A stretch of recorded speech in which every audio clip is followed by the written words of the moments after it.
What is a chess long diagonal 4-bishop movement?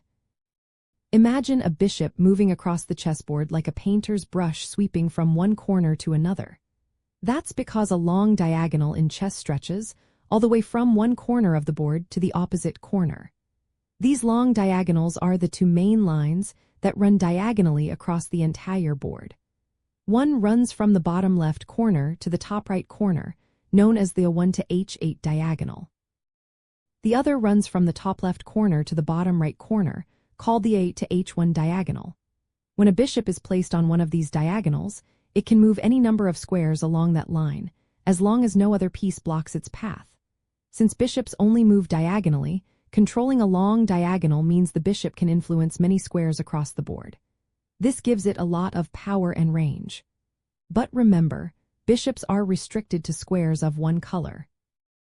If a bishop starts on a light square, it can only stay on light squares, and the same goes for dark squares.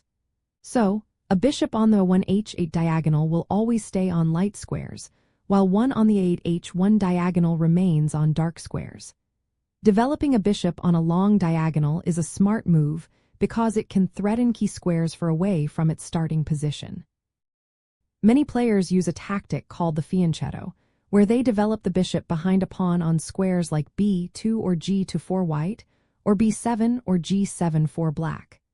This keeps the bishop safe while giving it a clear view of the long diagonal.